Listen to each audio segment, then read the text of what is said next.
2025-এর পৃথিবীতে আধুনিক পৃথিবীর সভ্যতার দাবিদার এই পৃথিবীর বাসিন্দারা কেউ গভীর রাতে বিকট আওয়াজে আতশবাজির বিষাক্ত ধোঁয়া এবং বিকট আওয়াজ দিয়ে মানুষ তো মানুষ, শিশু, বৃদ্ধ, হার্টের রোগী, শ্বাসকষ্টের রোগী, অসুস্থ মানুষ এবং হাজার হাজার পাখির মৃত্যুর কারণ হবে, কষ্টের কারণ হবে, এটা কোনো সভ্য সমাজে গ্রহণযোগ্য হতে পারে না।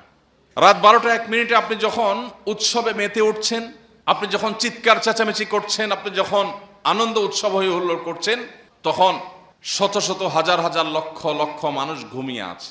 আপনার বিকট আওয়াজ হয়তো তাদের ঘুম ভাঙিয়ে দিচ্ছে। প্রতি বছর এই 31st নাইটের কারণে যে পরিমাণ নিরাপত্তা ঝুঁকি হয়ে থাকে, প্রত্যেক বছর পুলিশ থেকে, প্রশাসন থেকে নিষেধাজ্ঞা থাকে, কোনো প্রকার পটকা ফুটানো যাবে না, এটা করা যাবে না, সেটা করা যাবে না, কিন্তু কে শুনে কার কথা? আমাদের সমাজে তরুণরা কারা কারা এসব অপসংস্কৃতি, এসব অনাচার করার জন্য প্রস্তুতি নিচ্ছে, সেগুলো দেখা সমাজের মানুষ হিসেবে আমাদের দায়িত্ব আছে। আমরা শুধু সুবহানাল্লাহ আলহামদুলিল্লাহ পড়ব, আমরা শুধু কোরআন তেলাওয়াত করব, আমরা শুধু নফল নামাজ পড়ব, আমরা শুধু দান সাদকা করব আর মসজিদ মাদ্রাসা করব, মানব সেবা করব, এটুকু দিয়ে আমরা আল্লাহর কাছে পার পাবো না। আমার চোখের সামনে অনাচার হচ্ছে, অন্যায় হচ্ছে, অশ্লীলতার বিস্তার হচ্ছে, বেহায়াপনার বিস্তার হচ্ছে, মানুষ এবং পশু পাখির কষ্টের কারণ হচ্ছে, মানুষের জীবন এবং স্বাস্থ্যের ঝুঁকি তৈরি করা হচ্ছে, সেটা দেখার পরও যদি আমার ন্যূনতম দায়িত্বটুকু পালন না করি, তো কিয়ামতের ময়দানে আল্লাহর কাছে আপনাকে আমাকে জবাবদিহি করতে হবে। আমরা প্রতি বছরই আপনাদেরকে এই সময় আসলে স্মরণ করাবার চেষ্টা করি।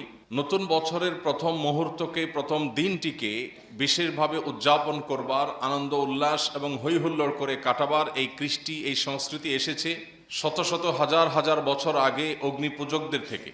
অগ্নিপূজক, প্রকৃতি পূজারীরা মনে করত বছরের প্রথম দিন, প্রথম ক্ষণ, প্রথম মুহূর্তকে আনন্দ উল্লাস করে, হৈ হুল্লোড় করে, উৎসব করে, ভালো কিছু খেয়ে দিয়ে যদি কাটানো যায়, তাহলে সারা বছর ভালো থাকা যায়।